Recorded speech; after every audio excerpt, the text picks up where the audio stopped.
Hey friends, welcome to my yoga for wrist care or yoga for wrist pain short warm-up class. So this would be an ideal class to pair with any inversion style class, any core class. It's going to have you in plank a lot because a lot of times, even though we're not upside down, we're still putting a lot of pressure on our wrists, and it's really important to not only stretch them but also strengthen them. This is a great class if you just have wrist pain in general, even in things like downward facing dog. A lot of these exercises will help work through some of those kinks and adhesions and build strength in the stabilizing muscles. Of course, always pay attention to your wrist pain. If it continues to get worse, go seek help from a professional because you don't want to lose the mobility of your wrists, and taking care of it now when it's small is always going to be easier than along the road. So again, I'm just going to get started right away, and this is a great class to pair with other classes. It'll probably be nice to short warm up. We're not going to do too much practicing, just kind of focus on positioning of the wrists and how we can warm them up and stabilize them. So I'm going to start in Vajrasana, knees together, feet together, and if this is uncomfortable, you can sit on a block. You don't really need any props for today's class, and we're just going to start by lubricating the wrists a little bit, so giving them some gentle rolls. Maybe just rolling both separately in little fists. Your thumb can be inside or outside of your fingers, it does not matter. Other direction, which is a little bit hard for my brain. Now, if this coordination is too much, you can always just take your first and second finger, so your thumb and your first finger on your right hand, loop it around your left wrist, and it actually helps to give just a little bit of pressure here, and then continue that rolling motion of one hand. And maybe going the other way. Switching sides whenever you're ready. And why is it important to warm up and to stabilize our wrists? Maybe switching directions and returning to some of these rolls. When we are in things like handstand and even downward dog, plank pose, even something simple like tabletop, switching again, maybe giving it some light shakes. And shaking is something I would really only recommend at the beginning of class after you've spent a lot of time on your hands and have had a lot of weight there. Opt for something more gentle like rolling.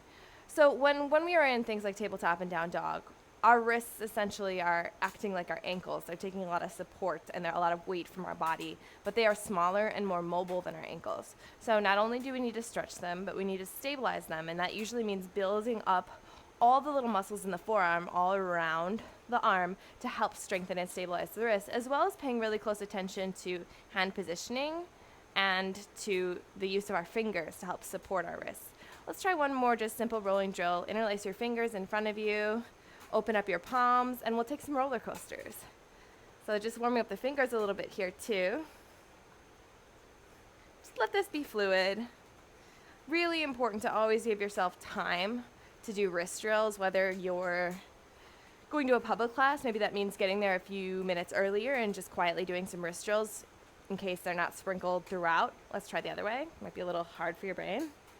And taking wrist breaks whenever you need to inside of a flow, whether that's your home, personal practice, or in a public class.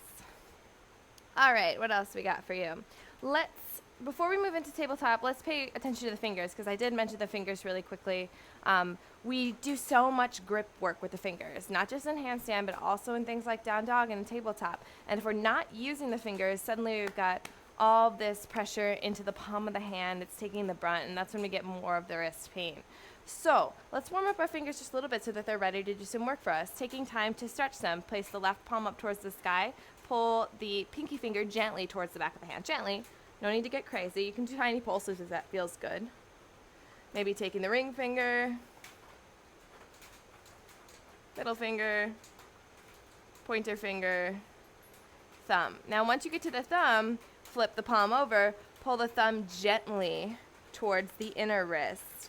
Now this is where it might get a little bit rough, especially if you have a desk job or you do a lot of texting on your phone. Take your pointer finger and gently pull that towards your inner wrist. You might really start to feel that in the back and the carpals, all along this carpal tunnel area. That's why we hear a lot about carpal tunnel pain from desk jobs. Moving to the middle finger. It's usually that index finger and the thumb that feel it the most, but sometimes the middle finger can too.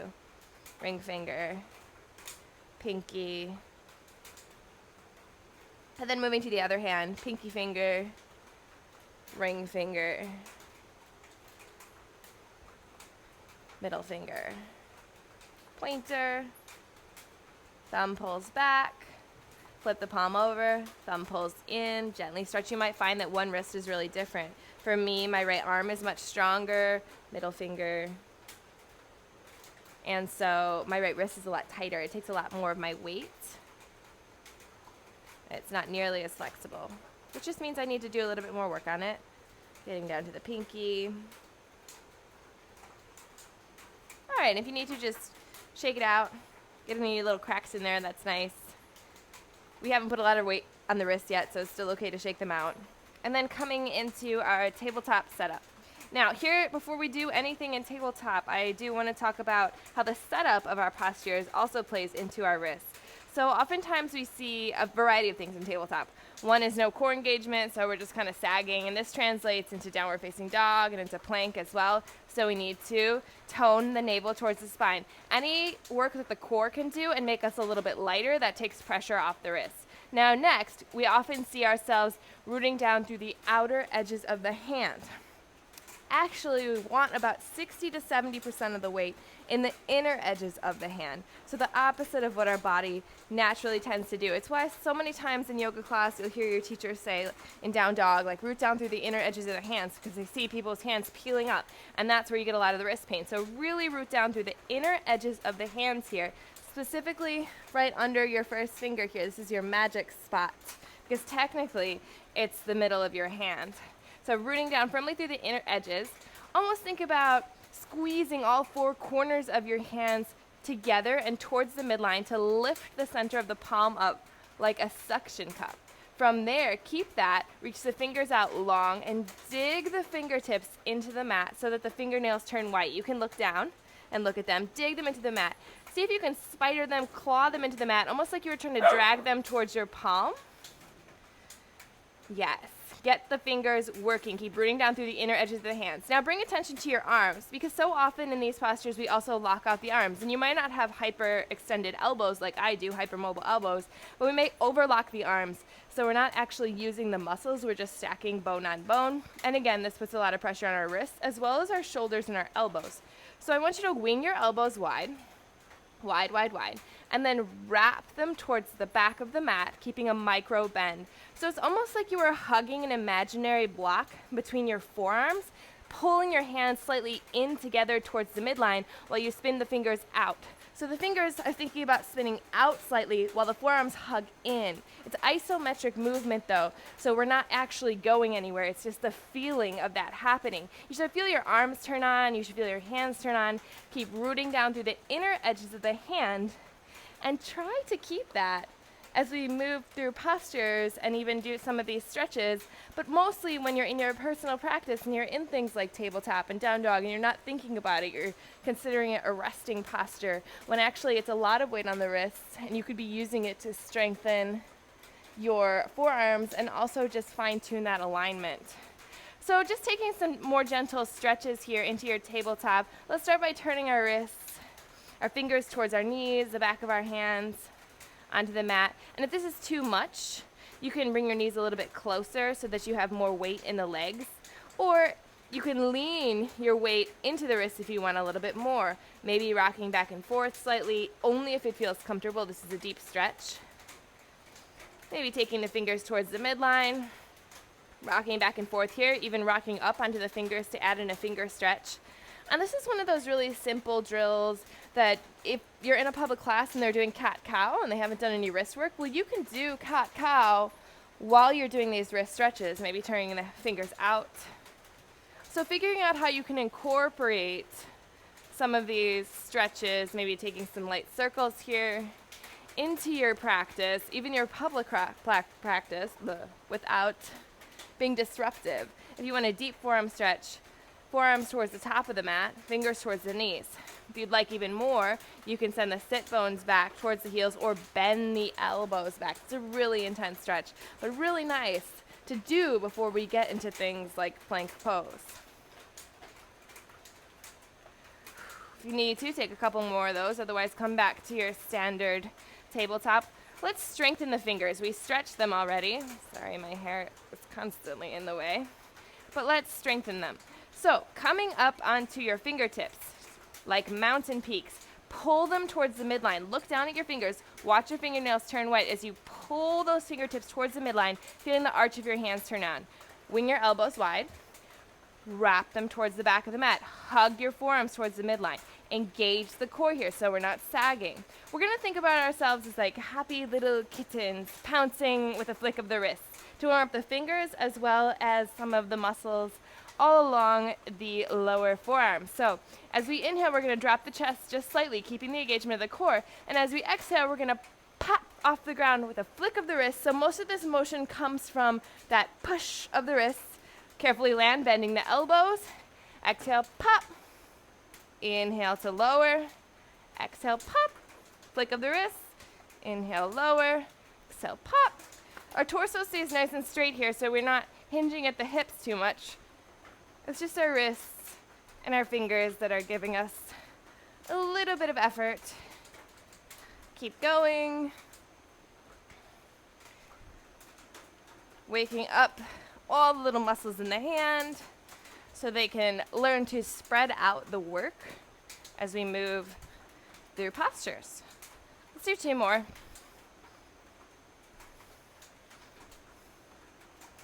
And coming back to your standard tabletop position, reaffirm your form.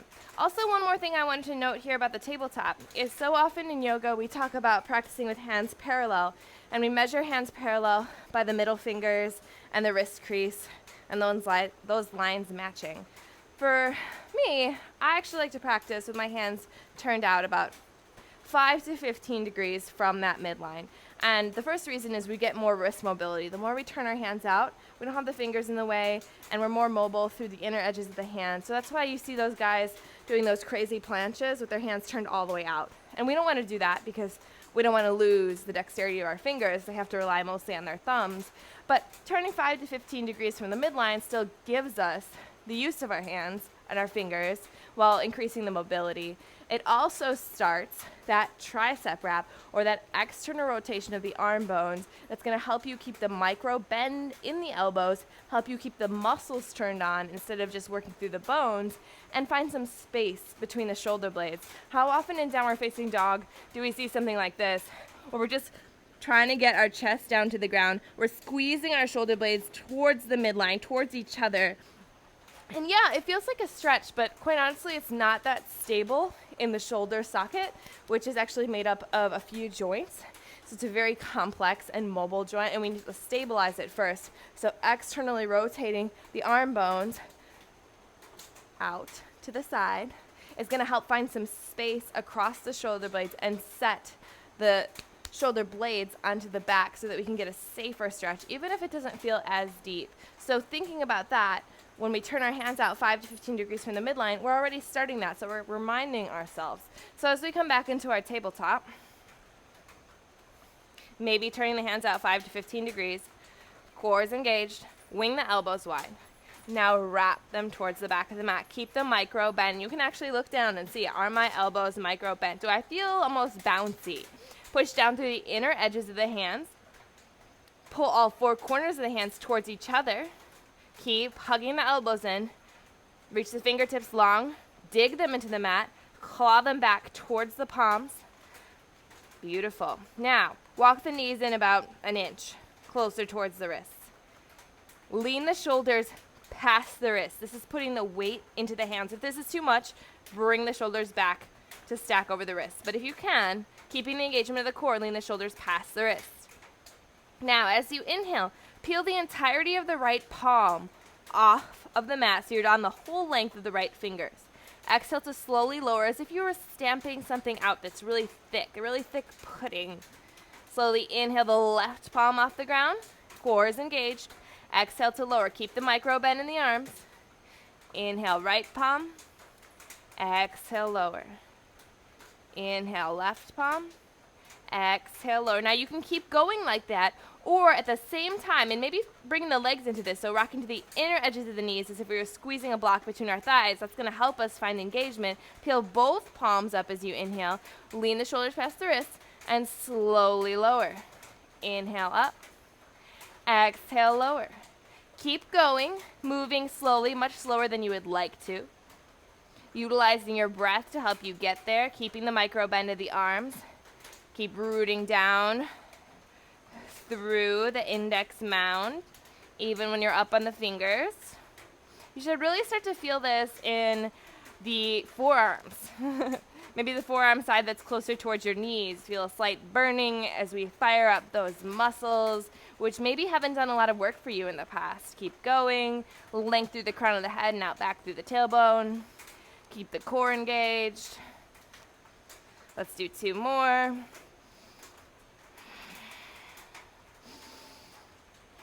Beautiful, and then sit back on your heels, gently roll out the wrists. So now we put a little bit of weight, we might not want to shake them, but that's a really great drill, and you guys might feel it here is where I'm talking about, kind of in your carpal tunnel area. We're really just strengthening all those little stabilizer muscles of the wrist.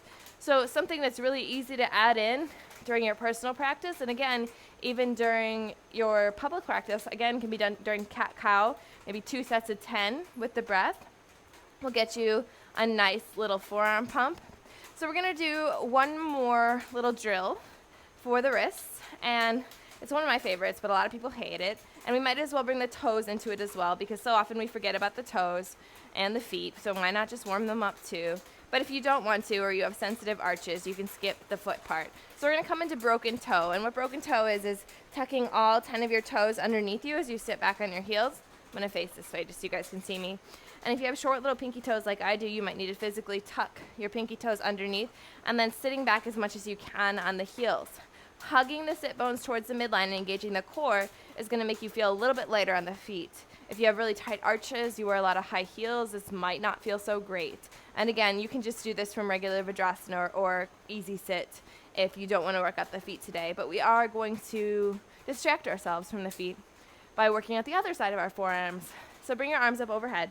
Palms face forward, fingertips out wide. And yes, palms face forward, not in. Squeeze them into fists. Now open them wide. Now squeeze them. Now open them. Squeeze them. Open them. Keep going. Every time you open them all the way. And every time you squeeze them shut, squeeze them into tight little fists, thumbs on top of the fingers. Open, close. Open, close. Let's go faster. And faster. Keep the core engaged. Keep breathing. Go faster. Let's go faster. Let's go as fast as we can while still opening the fingers all the way and closing the fingers all the way. Keep going, keep going. You might start to feel some things heat up in your forearms, maybe your hands.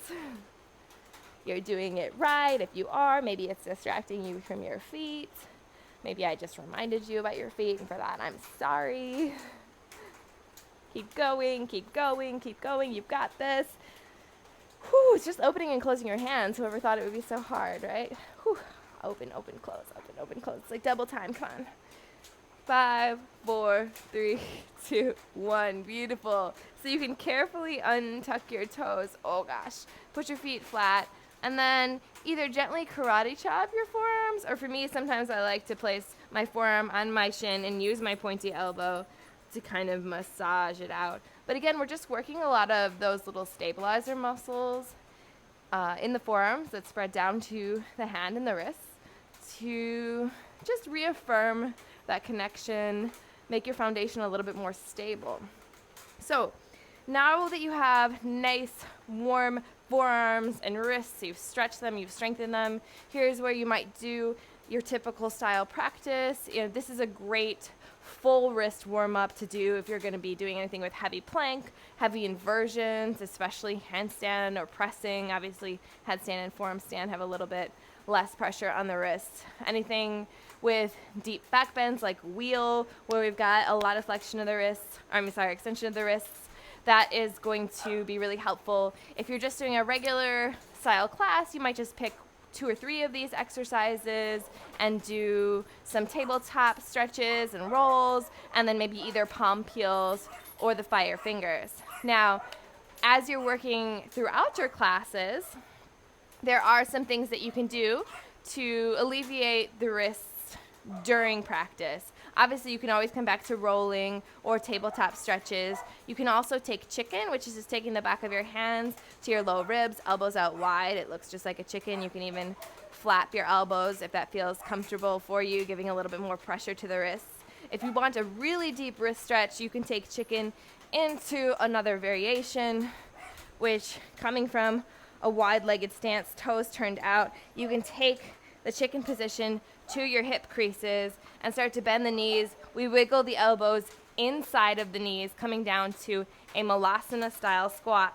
Now, if this is too much, you can take this one hand at a time, bringing your other hand in front of you or behind you for support. This is a very deep wrist stretch.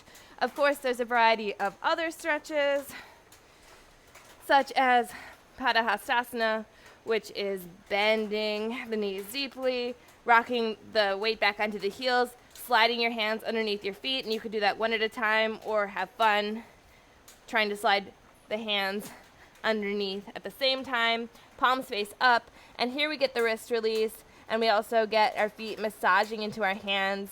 If you want to deepen this posture, the same way that we wrap those triceps, swing your elbows wide, and then wrap them towards the back of the mat, toward your shin bones. That's going to be a deeper stretch. Always keeping the low belly on the thighs here. These are just some things to keep in mind as you're moving throughout your practice. If you have anything like a pull-up bar or anything that you can hang on, any kind of wrist release where you can hang from something, there's not too many postures, but if you have a strap in your forward fold, you can grab the strap and get a nice release. If you can reach your toes, you can grab your toes and pull your toes away from you while you pull your arms back to kind of get that wrist release. Chatushpadasana, which is that bridge posture with your hands on your ankles, gives you a nice wrist release. So it's just figuring out little ways that you can add wrist drills before, during, and after your practice to always take care of them and make sure that they're ready to go for you. So I hope that some of these drills are helpful for you and that you can use them for a variety of things in your practice as well as your restorative work. I'm always taking, advice on what kind of tutorials or classes you guys want, so please feel free to comment down below, and thank you for practicing with me today.